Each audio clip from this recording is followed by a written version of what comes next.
Hello. ये मेरी second video है जो मैं रेशो एनालिसिस टॉपिक के ऊपर बना रहा हूँ। ये टॉपिक आपका 12th क्लास से स्टार्ट होता है, बी कॉम, एम कॉम, सी ए, बाकी आगे प्रोफेशनल एग्ज़ाम में भी काम में आता है। तो सबसे पहले हम रेशो का मीनिंग समझते हैं। रेशो एनालिसिस, रेशो को हिंदी में बोल सकते हैं हम अनुपात, मतलब हमें दो संख्याओं के बीच में अनुपात निकालना होता है। तो इसकी डेफिनेशन हो सकती है रिलेशनशिप बिटवीन टू फिगर्स, मतलब दो फिगर्स के बीच में जो संबंध है, relation expressed in the arithmetical term is called ratio. मतलब क्या है, उसे हम गणितीय भाषा में, मतलब क्या है, मैथमेटिकल वे में जो सॉल्व करते हैं उसे हम रेशियो बोलेंगे। तो रेशियो के हम टाइप देखते हैं। रेशियो यहाँ पर 4 टाइप्स की होती है।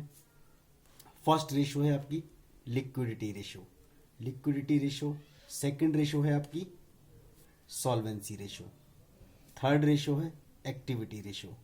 और फोर्थ रेशियो है प्रॉफिटेबिलिटी रेशियो।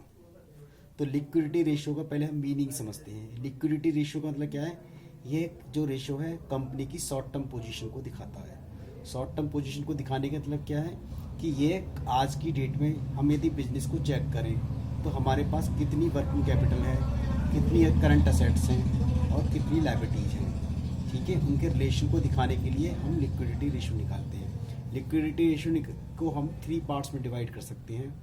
पहली रेशियो है करंट रेशियो, दूसरी है क्विक रेशियो। क्विक रेशियो को हम एसिड टेस्ट रेशियो भी बोलते हैं, रेशियो और लिक्विड रेशियो भी बोलते हैं। और लास्ट है अपनी वर्किंग कैपिटल रेशियो। तो इजी वे में हम कह सकते हैं ए relationship between two figures expressed in the arithmetical term is called ratio. Ratio can be divided into 4 parts. First is called liquidity ratio, second one solvency ratio, third one activity ratio, and fourth one profitability ratio. Today I am going to discuss your liquidity ratio. Liquidity ratio can be divided into 3 parts. First is current ratio, second one quick ratio. Quick ratio we also known as acid test ratio and liquid ratio, and last our ratio is working capital ratio. Now first we will see the relationship between two assets. It's called current assets and current liabilities. मैं आपको पहले ही बोल चुका हूँ कि दो numbers के बीच में जो कंपैरिजन होता है उसे हम रेशियो बोलेंगे। तो हमें यहाँ पे कंपैरिजन करना है करंट असेट्स और अपनी करंट लायबिलिटीज़ के बीच में, तो ये होता है करंट रेशियो और ये हमारी करंट पोजीशन को दिखाता है। इसका जो स्टैंडर्ड है हमारा 2:1 है।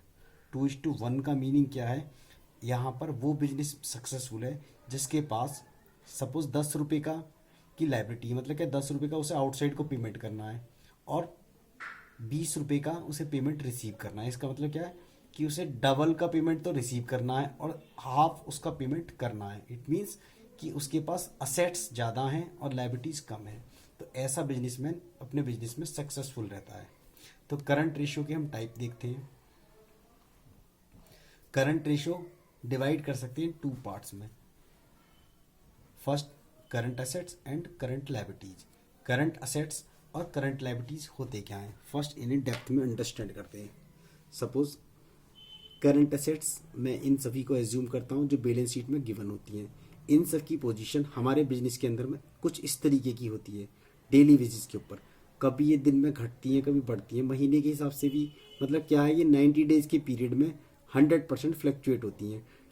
मैक्सिमम 90 डेज का पीरियड है। इट मीन्स ये पर डे भी हो सकती हैं, पर मंथ भी, पर वीक भी इनमें फ्लक्चुएशन रहेगा, ये ऊपर नीचे करती रहेंगी। इसी कारण से ये करंट है, क्योंकि इन टर्म के अंदर में बैलेंस शीट की जितनी भी टर्म्स के मैं नाम आपको बताऊंगा कि इनके अंदर इतना ही फ्लक्चुएशन रहता है। तो करंट रेशियो में फर्स्ट आता है डेटर। डेटर वो लोग होते हैं जिनको हम क्रेडिट पर सेल करते हैं। बी आर डेटर का पार्ट है, जो डेटर हमें प्रॉमिस कर देते हैं कि वो फ्यूचर में पेमेंट करेंगे, तो प्रॉमिस कर देते हैं तो वो प्रॉमिसरी नोट के थ्रू बिल्स रिसीवेबल हो जाता है, मतलब फ्यूचर में उसका हमें पैसा मिलेगा। स्टॉक, स्टॉक वो आइटम है जिसके लिए हम डील करते हैं, जिस चीज़ में हम डील करते हैं। प्रीपेड एक्सपेंस, ऐसे एक्सपेंसेस जिनका हमने एडवांस में पेमेंट कर दिया है। और नेक्स्ट है एडवांस और शॉर्ट टर्म एडवांस। मतलब क्या, ये वो एडवांस है जो हमने वर्कर्स को एडवांस में सैलरी दी है, ये एडवांस में शॉर्ट टर्म के लिए लोन दिया है। नेक्स्ट है करंट इन्वेस्टमेंट। करंट इन्वेस्टमेंट का मतलब क्या हुआ कि हम लोग अपना जो इन्वेस्टमेंट करते हैं, सपोज शेयर मार्केट में इन्वेस्ट करते हैं शॉर्ट टर्म पीरियड के लिए, तो वो इन्वेस्टमेंट जो शॉर्ट टर्म पीरियड के लिए कर रहे हैं, शॉर्ट टर्म का मतलब यहाँ पर हो गया विद इन ए ईयर हम उन्हें रिडीम करा सकते हैं। रिडीम का सेंस हम उन्हें कैश में कन्वर्ट करा सकते हैं, तो ये हमारे करंट इन्वेस्टमेंट हो जाएंगे। ऐसे ही कैश का बैलेंस या बैंक का बैलेंस हो, और बाकी ETC मैंने इसलिए लिखा है एटसेट्रा कि बाकी कोई करंट असेट्स रह गई तो वो भी इसमें कवर हो जाएगी, बट वो इस तरीके का जिगजैग बनाती हो। मतलब जिगजैग का सेंस क्या हुआ, साल के बीच में घटती बढ़ती रहती है। इसी तरह हम करंट लायबिलिटीज़ देखते हैं।